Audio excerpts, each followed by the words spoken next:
Bem, amanhã, dia 24 de outubro de 2011, eu vou, às 6 horas, falar sobre o Parque da Mobilidade, Frota Pública e o metrô, né? Então, em relação ao metrô, eu vou deixar para um segundo filme, mas é bom começar, e a principal ênfase aqui é a frota pública, algo que pretendo explicar com mais detalhes, né? Então, frota pública, o que é, por quê, o que aconteceu?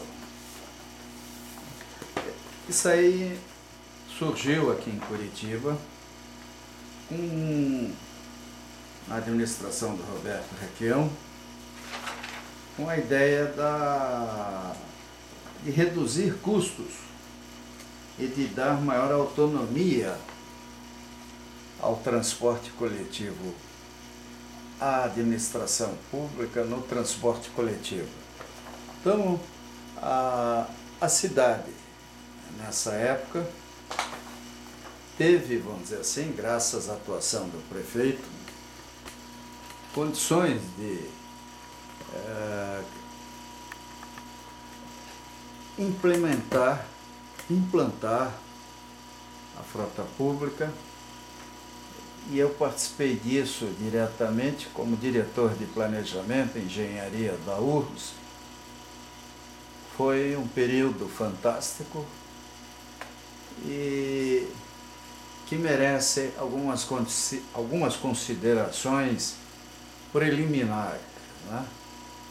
Porque quando a gente fala do transporte coletivo urbano, a gente está falando de algo que é essencial, é um serviço público essencial, quer dizer, não é simplesmente uma forma de ganhar dinheiro ou de fazer política gratuita. A responsabilidade é muito grande do prefeito, o governador, ou de quem trata disso, né? A nossa Constituição Federal, ela coloca como serviços públicos essenciais o tratamento e abastecimento de água, né? Assistência médica hospitalar, distribuição e comercialização de medicamentos e alimentos, serviços funerários, transporte coletivo, captação e tratamento de esgoto e lixo, telecomunicações, guarda, uso e controle de substâncias radioativas, equipamento, processamento de dados ligados a serviços essenciais, controle de tráfego aéreo e compensação bancária. Então, já na nossa Constituição de 1988, nós tínhamos essa definição, que permanece até hoje, tá? O que é uma concessão? Concessão é uma delegação, é uma maneira do governo delegar um serviço que é atribuição dele, né? Então, não podemos nunca esquecer isso. A concessão não é uma propriedade de um grupo econômico ou de alguém. A concessão, sob contrato, sob império da lei, ela vai dar a um ente privado o direito de exercitar, de fazer alguma coisa, algum serviço público, né, que justifique esse tipo de situação. Então, a concessão, ela pode, também tem opções, ela pode ser a delegação de sua prestação feita mediante licitação, na modalidade de concorrência, né? E até por em emergência a atribuição aí o tempo menor base em condições precárias, a exploração de um serviço que seja importante. Agora, é bom lembrar, né, a pessoa jurídica, o consórcio que assume isso aí, assume por sua conta e risco e por prazo determinado. Quer dizer, há um contrato de parte a parte, né? E esse contrato é necessário porque é o caso de uma empresa de energia elétrica. Se ela constrói uma barragem, ela não vai poder botar essa barragem debaixo do braço e ir para outro lugar. Ela passa a fazer parte daquele recurso natural. Então, a concessão tem definições, né, econômico-financeiras e técnicas para obras a serem realizadas, e tem a opção da permissão, que é uma delegação a título precário, né, mediante também licitação, a menos que por emergência se justifique de uma maneira mais do que evidente que a permissão seja dada a um grupo específico. É uma opção que a própria Constituição estabelece. Agora, toda concessão ou permissão, ela pressupõe um serviço adequado, né? Coisa que raramente a gente vê no Brasil, né? Eu uso o transporte coletivo e uma das coisas que incomoda é você ficar esperando num ponto de embarque, no clima de Curitiba, a insegurança em que vivemos, andando por calçadas tenebrosamente ruins, sujeito a assalto, a atropelamento, mordida de cachorro, e a hora que você chega no ponto, às vezes tem que esperar meia hora, né, se duvidar até mais, para o ônibus que precisa. Isso é muito ruim, né? Falta um sistema adequado até de orientação, informação ao usuário para evitar isso tudo, e também não esquecer nunca que o transporte coletivo ele não se limita aos ônibus, né? É parte integrante do sistema o deslocamento, a mobilidade do usuário do transporte coletivo dentro e fora do ônibus. Então, a qualidade tem alguns motivos. Os legisladores tentaram caracterizar detalhes de má qualidade, etc., como também a própria licitação, que tem vamos dizer assim, uma falha muito grave entre a publicação do edital e a abertura das propostas. Não existe um critério razoável. Então, no caso do transporte coletivo urbano de Curitiba, um contrato gigantesco, o edital foi publicado no final de dezembro do ano passado, e as propostas abertas no final de fevereiro, quando, sabidamente, boa parte da população curitibana está em férias, o judiciário em férias, e assim a sociedade, de uma certa forma, está desarticulada para qualquer mobilização ou reação, e o tempo é curtíssimo para uma análise de um edital tão complexo quanto esse. Então, agora, além disso, a licitação pode ser onerosa, técnica, preço, mista, selar. Quer dizer, o que não tem sentido, na minha visão, numa concorrência para um serviço essencial, ela vira a ser onerosa.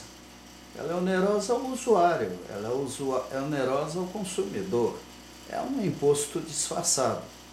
Quer dizer, quando uma cidade, estado, ou a própria União faz uma licitação para concessão, outorga de um serviço essencial e exige e adota como critério a outorga a quem oferecer mais pela exploração daquele serviço, ela está gerando um imposto, ela está gerando um custo que tem que ser ponderado.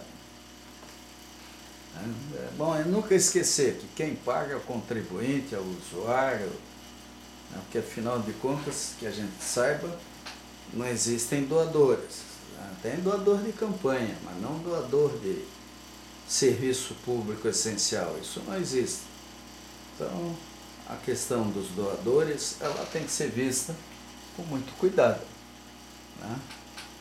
Bem, de qualquer forma, é sempre bom lembrar que uma boa administração, ela tem que pensar em prioridades. Né? E no nosso caso, os serviços são essenciais porque atendem critérios fisiológicos de segurança, né? Que qualquer cidadão precisa para sobreviver. Né? Então, o problema vamos dizer assim, do atendimento ao povo, ele exige investimentos que aqui no Paraná há muito a ser feito. Quer dizer, os objetivos do milênio, né, estabelecidos em 1990 e adotados no Brasil, eles aqui estão longe de serem atendidos. Isso é muito ruim, porque nós precisamos, de fato, de qualidade de vida, né? E isso nós não vamos ter à toa. É lógico que para isso tudo alguém paga, né? Quem é que paga, né? É o consumidor, é o contribuinte, é aquele que usa o serviço. Né? Então, qualquer licitação, qualquer projeto, além de prioridades e tudo, tem que analisar com muito cuidado custos e benefícios. Né? Aliás, eu fiquei apaixonado por essa revista do sindicato aí dos bancários, que é um artigo escrito por Pablo Dias, secretário de Políticas Sociais e Estudos Socioeconômicos, que fala muito bem, né? Chama a atenção para o problema da dívida brasileira, a evolução da dívida interna, né? Para onde vai o dinheiro do contribuinte, quanto que é gasto, né? Em questões que nos afetam, e a gente fica surpreso de ver como o Brasil se endivida, ou vamos dizer assim, tem feito uma aplicação em relação ao dinheiro do contribuinte de uma forma estranha. Os bancos brasileiros são sólidos, é lógico. Eles jogam no spread qualquer risco e assim os juros vão para a estratosfera e não adotam critérios saudáveis na hora de definir correntistas, clientes, empréstimos e coisas assim. Então nós temos que olhar com muita atenção esse triunfalismo em relação à política econômica, porque se ele foi bem sucedido no combate à inflação, está na hora de uma revisão drástica e de se pensar em outras formas de administrar o problema da inflação, que também é uma questão que deve ser vista com cuidado, porque é óbvio que se milhões de brasileiros entrarem no mercado de consumo, melhorarem de padrão de vida, começarem a poder se alimentar de forma adequada e tudo, muita coisa que hoje existe aí a preço de banana vai ter elevação de custos. Né? Isso é natural. Então o governo tem que ter um programa estratégico de estímulo à produção e a oferta de serviços e instalações que antecedam os picos de demanda que virão se o nosso povo de fato evoluir. Então, nós temos que pensar muito nessas questões sobre economia e coisas assim. Então, nós temos que usar bem os recursos do povo. E um exemplo é a frota pública, né? A frota pública é uma maneira de usar o dinheiro do contribuinte, do usuário do sistema, para criar, vamos dizer, um patrimônio, um capital público, porque nós temos, lamentavelmente, esse dilema. O Estado é mau administrador, né? Mas é o Estado. E quem é o Estado? O Estado somos nós, de modo geral, representados pelo governo. Gera recursos, né? O Brasil paga taxas, encargos, impostos, carimbo, tudo, né? E esse dinheiro todo, né, pode ser usado para a formação de patrimônio público sob administração privada, né? Como estão até pensando para o metrô de Curitiba, o que são as famosas participações público-privadas, que são algo que precisaria ser encarado com seriedade, porque vale, desde que os contratos sejam bem feitos, justos, né? Porque tudo isso tem que ser lembrado, porque nessa questão, o dinheiro vem do BNDES, né? O dinheiro, ele, quando aparece, né, ele está lá em contas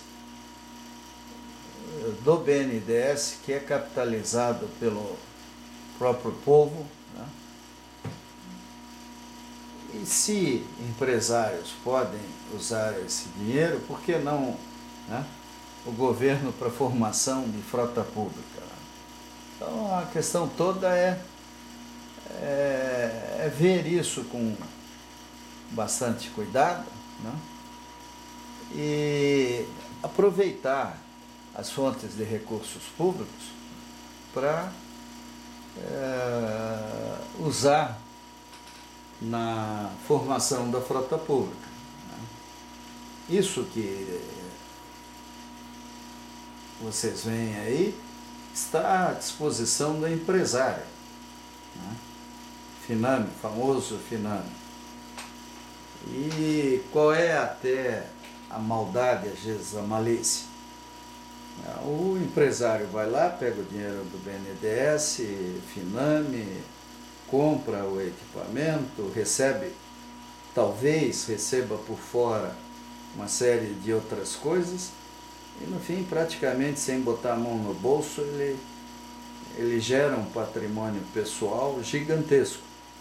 Por isso que essa briga de foice no escuro, às vezes entre empresários, para terem concessões, que a gente até tem dificuldade para entender, que parece que dão prejuízo, nominalmente dão prejuízo, mas o dinheiro está indo para uma cesta aí qualquer, que não é de interesse público propriamente, né? Então o BNDES, se ele, vamos dizer assim, olhar com mais carinho para o governo, para o próprio governo, ele pode emprestar melhor. Eu, ainda no ano passado, um mês antes de falecer, Ronald Raveduti, presidente, na época presidente da Copel, eu fui falar com ele por causa de uma participação no Instituto de Engenharia. Ele disse: Cascais, olha, o que é fundamental é que não existe esse preconceito contra uma empresa estatal. A Copel, quando vai pegar dinheiro, paga mais caro do que uma empresa privada, e não é pouco mais caro, é 8, 9% a mais.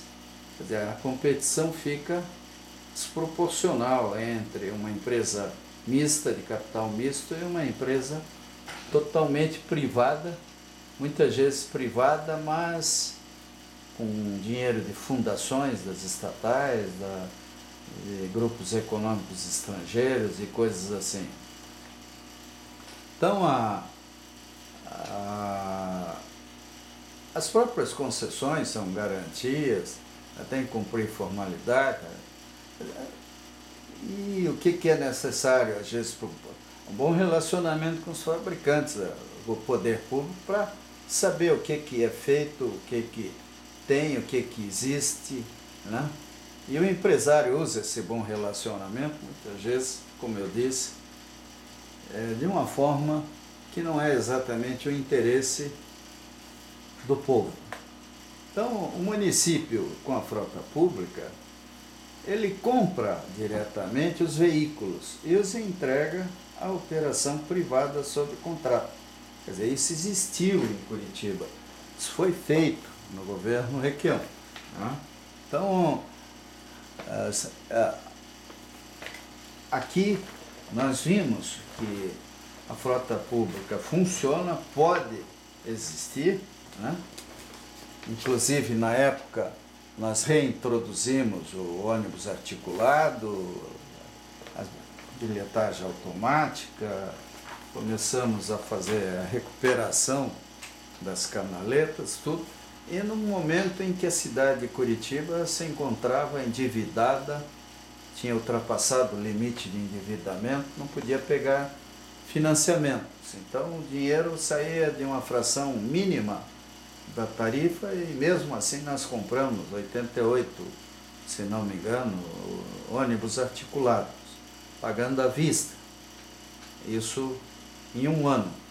Se tivéssemos ficado lá mais um ano, a frota pública teria se tornado talvez irreversível. Mas, infelizmente, era um mandato curto, de 3 anos. Então, a frota pública é uma coisa boa porque o poder concedente especifica, compra, comissiona, fiscaliza e é proprietário da frota. O custo da frota pública pode ser pago com recursos fiscais, além da própria tarifa. Garante-se qualidade técnica, porque o poder público pode, tendo bons profissionais, como nós tínhamos naquela época na URBS, e ainda existem pessoas boas lá dentro, de boa formação, fazer uma especificação adequada do ônibus, né? O candidato a operador deve ter competência técnica e administrativa, não obrigatoriamente dinheiro, e pode ter uma seguradora por trás dele para garantir alguma coisa. E o número de concessionárias não tem limite. Quer dizer, nós poderíamos ter uma empresa por fração de bairro. Hoje em dia a tecnologia permite fiscalização de trás para frente, frente para trás, de todas as maneiras possíveis. Isso só não é feito porque não querem, né? Então é possível. Quanto à tecnologia, o município de porte médio ou grande pode exercer fiscalização permanente, operar o sistema para valer, né? Não é simplesmente fazendo tabelas. Ter sistemas de comunicação com o usuário, ter vigilância de trânsito, haver uma interação entre a empresa que administra o transporte coletivo como um todo na cidade, a gerenciadora e a concessionária, né? E o empresário terá um lucro administrado objetivamente, que será em cima do serviço prestado, né? Então, assim, a gente cria competição técnica pela qualidade de serviços. Nós excluímos o capital como fator de escolha de concessionários. E o poder concedente passa a ter realmente, de forma objetiva, controle do sistema. De que maneira, portanto? Criando a frota pública, excluindo. Nós podemos reduzir a tarifa, né? Excluindo da tarifa custos do sistema, né? Além do valor do veículo, né? Que pesa entre 15% e 20% na tarifa, isso pode desaparecer da tarifa. Nós temos que excluir da tarifa o custo de gerenciamento, manutenção de terminais, etc. Porque o povo que usa o transporte coletivo não tem condições de pagar uma tarifa elevada, né? A fiscalização tem que ser severa, a tecnologia adequada e uma coisa que no Brasil parece que está faltando, que é a honestidade. Tá a ver com, até com, já virou rotina ver escândalos de todo tipo por aí. Então o resultado na opção por frota pública é melhor tecnologia em cima de veículos, uma fiscalização não, ela passa a ser mais concreta, porque se o poder público é proprietário dos ônibus, especificou, comprou, tem profissionais que entendem, vai ter que ter profissionais ou apoio técnico para isso, né? Inclusive para ver manutenção. Nós vamos ter maior liberdade contratual, né? Flexibilidade e administração privada, que é uma boa coisa. Então a evolução real no transporte coletivo urbano, da frota pública, não é segredo o que é necessário, não é segredo o que é necessário para se fazer bons veículos, né? Mas ainda, se o pagamento for por quilômetro, o poder concedente assume o ônus da frequência do serviço social, da prioridade justa e necessária ao povo, e a possibilidade de subsídio real, né? O que é bom, né? E nós não podemos esquecer. Essas são as minhas coordenadas. Se alguém tiver interesse de ver algo mais, no blog, nesses blogs aí, transporte coletivo urbano, cidade do pedestre, filmes que eu vou fazendo, colocando no YouTube, né? Eu vou tentando escrever e convencer em relação ao que, qual é a minha visão do problema.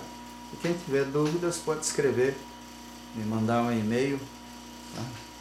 Que aí sim nós vamos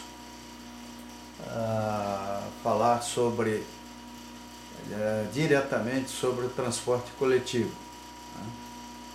É um assunto fascinante, tá? O transporte coletivo urbano, ele tem opções, tem questões de tecnologia, tem um montão de coisas. E Curitiba é um bom laboratório e nós temos condições de ajudar quem tiver interesse. Está aí o que a gente poderia dizer nesse momento.